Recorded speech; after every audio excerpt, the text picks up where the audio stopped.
Oh, hello. Um, whoa. The sign about who's gonna get who, how are they gonna get who, and where they're gonna get who, and how they're gonna get. They they're all into it, right? They're all into it. They just pound the pound when the wound, cyber attack or whatever it is, and the pound the one, and now they've got to pay the consequences, right? Who's going to play who and going to play how the end result is, all right? But all good. Share YouTube, be YouTube, on YouTube, wherever YouTube, Google, share Facebook, share Instagram, share Twitter, share, and fight war. Ransomware has gone nuclear. The folks at KnowBe4 have an on-demand webinar that will get you up to speed on ransomware. In this webinar, you'll find out why data backups, even offline backups, won't save you, why ransomware isn't your real problem, and how your end users can become your best last line of defense. Go to knowbe4.com/ransom to learn more about the webinar. That's KNOWBE numeral 4.com/RANSOM. And we thank KnowBe4 for sponsoring our show.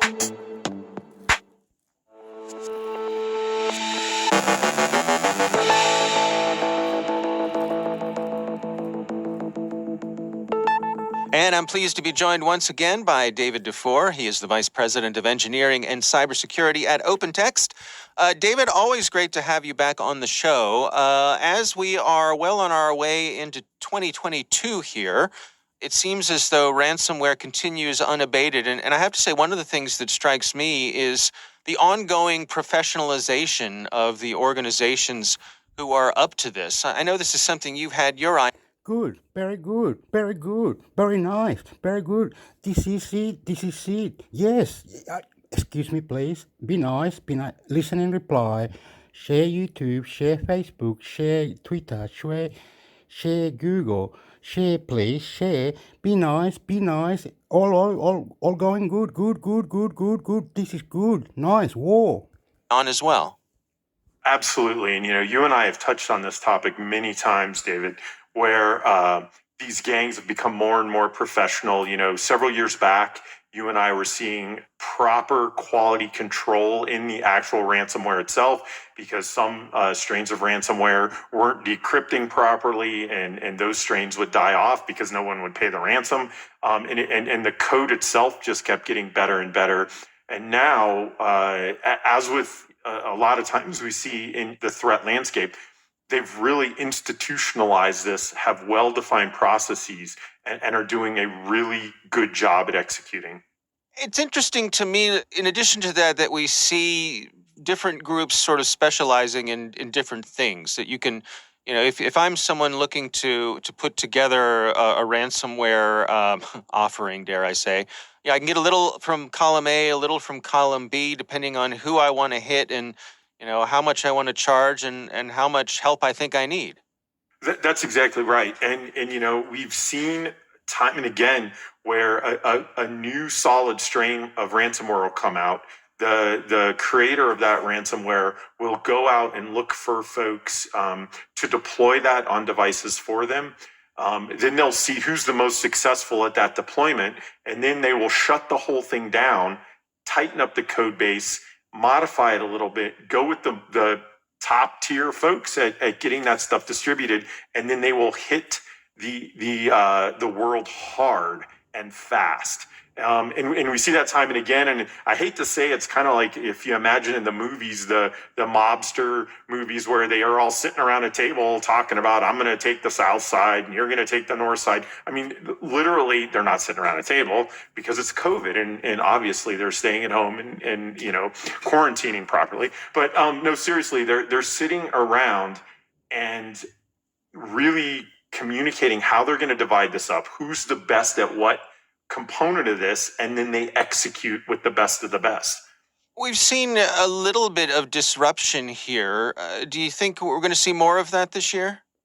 So we have seen pretty solid disruption. We will continue to see that. But like we all know it's a moving target. And once we disrupt somewhere, knock some things offline, some folks will come up with something and, what's next? Now, does that mean we should not be executing on this? And should we not be trying to protect? We obviously should. I mean, we used to see types of threats 15, 20 years ago that we don't see anymore. And so we'll get past this, but for now, we've just got to kind of whack-a-mole and get it solved as we can until we come with a more holistic solution on how to resolve it. Is your sense that the low-hanging fruit for the ransomware operators isn't so low anymore? That in general there's better awareness around that. We talk about digital hygiene. That the general level of that has improved in a measurable sort of way. I mean, in a jaded, I'm going to say no. I mean, these folks every year are making more and more and more money. And so to your specific point, they started out attacking individuals, consumers, small businesses, and then, just to see how things worked. And now that we've kind of protected that level, but what they've done is up level it and take that exploit path where they find exploits with larger organizations, and they've gotten just more sophisticated. So I would say we get better at each level as they attack that level. We're not getting in front of it. All right. Well, David DeFore, thanks for joining us.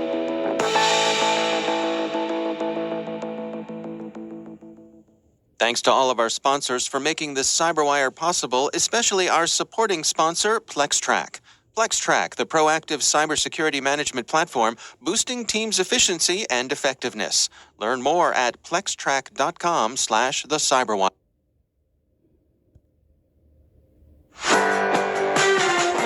Okay, that was good. What I mean, like that in whatever, it was good. You know what I mean? It was good. I don't know if she's recording, but it was good. To the whatever. Peace. How do we get peace? Going to Egypt is tied to Ukraine. The war in Ukraine has placed enormous strain. Egypt is the world.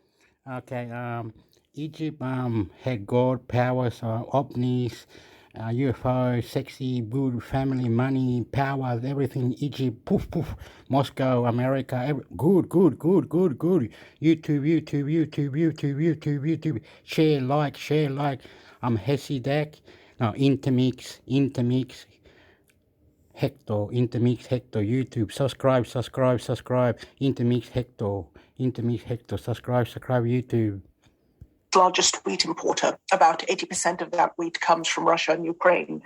It hasn't been able to do that for a bit, so it's had to go diversify. That's going to raise prices. It has raised prices.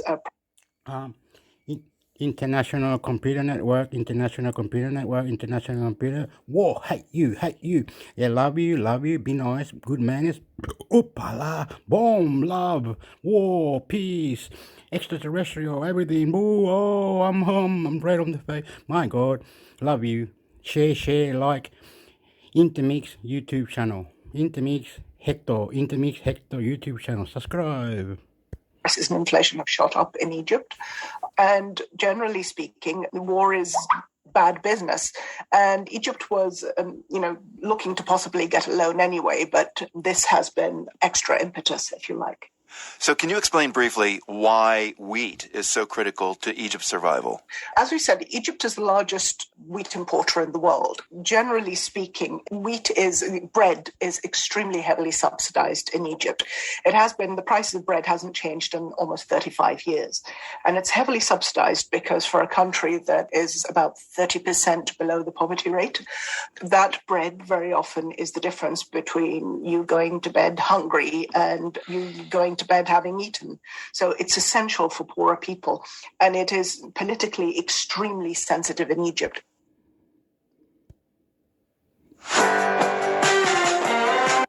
Shortages and dramatic kinds. By the 1960s, that there's no space. One is the shortage of fuel. Okay, it's been changed. It's been changed. Listen and reply. My show. Good into. Go. Fantastic question, debate. Question, debate. Love you. Mwah. Kiss. Good manners, please. YouTube, Facebook, Google, share, like, please. Diesel and petrol for vehicles, there's been very, very long lines for more than a month. A severe shortage, and also the prices have been increased dramatically.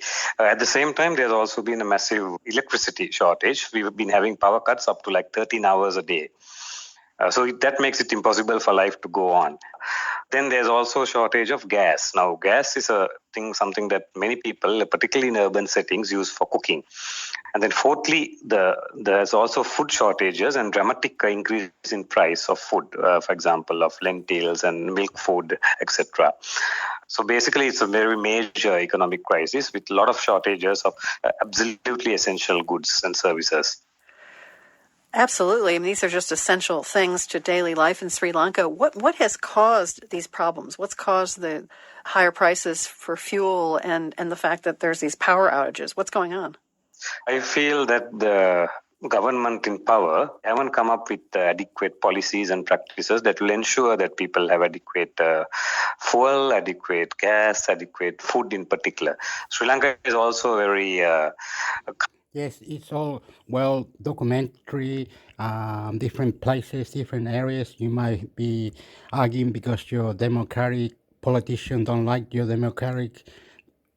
Everybody's fighting against each other. Politicians against politicians. Politicians against politicians. YouTube, Facebook, everybody good, nice, share, like. YouTube, share, like. Google, share, like. Facebook, share, like. Twitter, share, like. Instagram, share, like. All share, like. Good. Intermix Hector YouTube channel. Subscribe. I love you. More war, please. This is fantastic. Very nice. Good. I love you. Country rich in kind of biodiversity. We have all kinds of things growing. So there's no necessity for us to starve ourselves and go without food. But it needs a very good system of management, which is what we expect from a government, to ensure that there's a good production, that the producers get a good price and the producers don't get frustrated, consumers get what they need, and also that there's a good distribution system. And this has not happened under this government in particular, but also under previous governments. Ruki Fernando is a human rights activist in Colombo, the capital of Sri Lanka, where he spoke to us from. Thank you, Ruki. Thank you. The mural has a long history in Mexico. Thousands of years ago, the Olmecs in southern Mexico painted the walls of caves. Later, the Spanish used colorful wall paintings to dramatize Bible stories. But the most famous murals went up in the 1920s. Think Diego Rivera. The Mexican government paid artists like Rivera to paint historical murals to educate the population, many of whom at the time were illiterate. Themes celebrated indigenous and working-class Mexican culture. The idea was to create a shared sense of identity in a country with so many languages and ethnicities. By the 1960s, the muralist tradition was in decline, but now murals are on their way back. Sarah Burke, with our partners at The Economist, has more for Mexico City. 7,500 new works have been commissioned by Iztapalapa, which is an area of Mexico City that's densely populated and very insecure. And since 2018, they've commissioned all these murals. And the aim is not purely aesthetic. I mean, they're very beautiful, bold colors, big shapes and pictures and faces. It's customs and tradition of the country Mexico interfering in the dialects to the native to the other cultures where the conquistador was history and genocide. All this going together. Good. YouTube share, Facebook share, Google share, Twitter share, all share, social media share, intermix. Hector YouTube channel, subscribe, listening, reply. All good. Fantastic. I love you. Very off out there. People. But the idea is that officials in Iztapalapa want to make this a safer place for residents to live. They have slogans saying no to violence or girls and boys are equal. And the ones of women's faces are particularly striking. You know, they're very large portraits and it gives them a sort of presence in the public space. So, for example, there's Lupita Bautista. She's a world champion boxer. Part of the reason there are so many women is that this whole project grew out of a push to improve the lot for women in this area of what is still a very male-dominated country. Things like the killing of women remain tragically high still. So part of the idea is just to make women more visible in the public space. There's some evidence that since this project started, that some crimes have fallen, such as those involving firearms. That could be for many reasons. The councillors also put more lighting in and all the rest of it. But it's definitely true that the murals are popular and make people in their neighbourhood feel better about where they come from. Lots of people said they were very proud of this art that's basically on their streets everywhere. And they hope that soon other people might come to see Iztapalapa in the same way that residents are now starting to do so. That was Sarah Burke with our partners at The Economist. She told her story about the comeback of Mexican murals on The Economist's podcast, The Intelligence. The Grammys have a diversity problem. The music awards skew heavily white and male. Big-name stars like Drake, The Weeknd, Nicki Minaj, and Kanye West have all slammed the awards for overlooking artists of color. But there are some signs of progress this year in a category that usually doesn't get a lot of attention. The World's Sarah Birnbaum reports. The Children's Music Award. It's not the buzziest category. You're not going to see a Taylor-Kanye showdown or a slap, probably. But in late 2020, children's music generated a lot of headlines. In the year of the George Floyd protests, Breonna Taylor, the Black Lives Matter movement, all of the nominees in this category were white. 3 of the 5 nominees dropped out in solidarity with musicians of color. After that whole mess, the Recording Academy made some changes, like getting rid of the secret committees that determine the final nominee list. This year, all of the nominees in children's music are artists of color, like Lucky Diaz for his album Crayon Kids.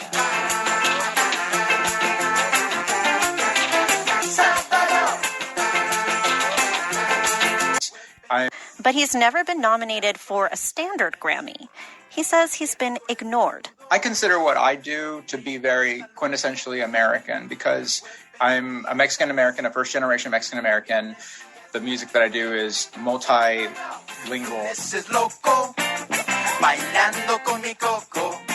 It's Spanish, it's English, it's Spanglish, it's nonsense. We have albums that are entitled Fantástico or Buenos Dias, right? And you know, when someone sees something like that, it's like, oh well, it's just Latin, right? And it's not that, because the true American story is being from another place and reinventing yourself.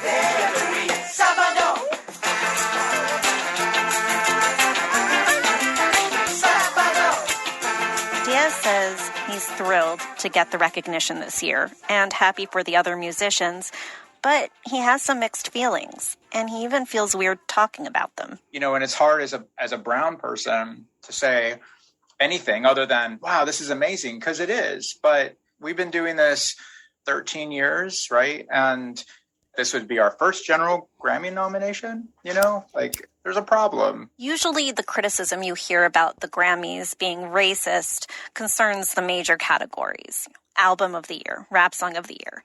Drake basically said it all when he accepted a Grammy in 2019 for Best Rap Song. God's plan! This is a business where sometimes, you know, it's up to a bunch of people that might not understand, you know, what a mixed race kid from Canada has to say, or a fly Spanish girl from New York, or anybody else, or a brother from Houston right there, my brother Travis. But you don't need this right here, I promise you. You already won. Aaron Nigel Smith is a children's music nominee this year for All One Tribe.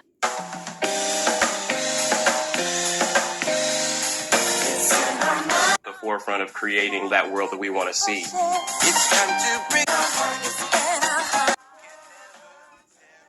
All of the nominees in this category were white. 3 of the 5 nominees dropped out in solidarity with musicians of color. After that whole mess, the Recording Academy made some... Okay. I don't know what I did. I did something bad. It's naughty. I didn't like it. but I'm going to go for it. I'm going to pretend I didn't do nothing. Oh my God, oh my God, oh my God. Okay. ABC News. Sonia Feng with the latest news headlines. Mounting evidence of civilian deaths is emerging in Ukraine as Russian forces retreat from the capital. The ABC has seen graphic footage of mass graves in the town of Bucha, north of Kyiv. Reports suggest Russian forces rounded up all men of military age and executed them. Meanwhile, Ukrainian troops are claiming to have retaken control of the entire Kyiv region as Russia repositions its forces to focus on the east. And President Volodymyr Zelensky has accused Russian soldiers of deliberately mining areas in northern Ukraine as they withdraw or are pushed out by Ukraine's army. The Kremlin says its goals are to preserve breakaway Donetsk and Luhansk People's Republics and restore the rebel areas to their 2014 boundaries. Prime Minister ABC News. ABC News with Satyam Weinstein. Prime Minister Scott Morrison's insisting his party is unified ahead of the upcoming federal election, despite allegations emerging about his Liberal pre-selection in 2007. Two media organisations have reported on the contents of statutory declarations signed by two men, which detail Mr Morrison's battle to be pre-selected for the seat of Cook ahead of rival Michael Toke. According to the reports, the men claim Mr Morrison urged people not to support Mr Toke because of his family's Lebanese heritage. Ukraine says the military is strengthening its defences in the country's east ahead of a new push expected from invading Russian forces. With the Russians withdrawing in the north, a renewed offensive is anticipated in the eastern breakaway Donbass region. The southern port city of Odessa has reportedly come under missile attack. WA's reported 6,439 new COVID-19 cases. WA Health says the three historic deaths reported yesterday can be dated back to March 26. It says there are 221 people in hospital with the virus. 7 are in intensive care. ABC News. ABC News with Satyam Weinstein. Senior government ministers are coming out in support of Prime Minister Scott Morrison, who's been forced to deny serious allegations about his 2007 Liberal pre-selection. On the eve of an election, Scott Morrison's been facing questions about media reports on statutory declarations signed by two men detailing his battle to be pre-selected for the seat of Cook ahead of rival Michael Toke. According to the reports, the men claim Mr Morrison urged people not to support Mr Toke because of his family's Lebanese heritage. Mr Morrison is denying the allegations. The Kremlin says Russia's special military operation in Ukraine will achieve all of its aims. A spokesperson for the Kremlin has told Interfax news agency it hopes Russia and Ukraine will be able to sign some sort of document as a result of talks. Meanwhile, the European Union's accusing Russian troops of committing atrocities in the Kyiv region. In the town of Bucha, around 300 residents were killed and at least one mass grave has been uncovered. EU Foreign Policy Chief Josep Borrell is calling for the International Court of Justice to pursue the cases. Ukraine says its forces have retaken all areas around Kyiv, claiming complete control of the capital for the first time since Russia launched its invasion. Pakistan's army says it's staying out of politics after the country's parliament was dissolved. Pakistan's president dissolved parliament, setting the stage for early elections after the prime minister sidestepped a no-confidence motion. Imran Khan asked President Arif Alvi to dissolve the National Assembly, accusing his political opposition of working with the US to overthrow his government. The opposition says the decision by Parliament's deputy speaker to throw out their no-confidence resolution is illegal and are vowing to take it to the Supreme Court. And Australia's beaten England by 71 runs to win the Women's Cricket World Cup final in Christchurch. Alyssa Healy made a record-breaking 170 as Australia posted 5 for 356. In reply, the defending champion England was dismissed for 285. ABC News.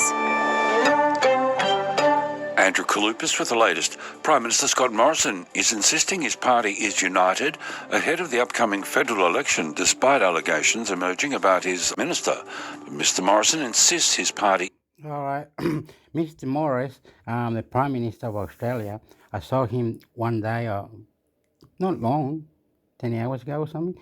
Anyway, he was stressed out or something and he wasn't talking very well. He wasn't doing things, but he did say he's going to help in the Ukraine and other places but it was sad. He was on something, on drugs. I don't know what he was on, but he's sad or something, and it was stupid. I didn't like it anyway. But my opinion in Australia is a lot of work, a lot of things, but at the end we'll make it there. But it's a lot of work, a lot of things. Well, yeah, and I'm sorry. I'm keep repeating. Listening, reply, out there. Intermix, hector, subscribe. Is united. He says the allegations are bitter, malicious slurs. In an angry outburst, a senior aide to the Ukrainian president says the massacre of civilians uncovered in liberated towns outside Kyiv is the result of Western politicians being... Somehow Russian will stop the armed force to more weapons, less weapons in Russia because they need no less weapon, and the less weapon in Russia is good. So less weapons in Russia, stop the weapons because the defense force will say, okay, enough weapons for Russia. So Russian politicians are saying no more weapons for the army in Russia. Okay? afraid of provoking Russia. President Volodymyr Zelensky has warned the departing Russian troops have created a catastrophic situation for civilians by leaving landmines around homes, abandoned equipment, and even the bodies of those killed. The Mariupol town, reclaimed by Ukrainian forces, claims hundreds of people were killed by the Russian occupiers. The mayor of Bucha says more than 300 residents of the town near the capital Kiev have been killed. Many bodies, which show signs of being executed, have still not been buried.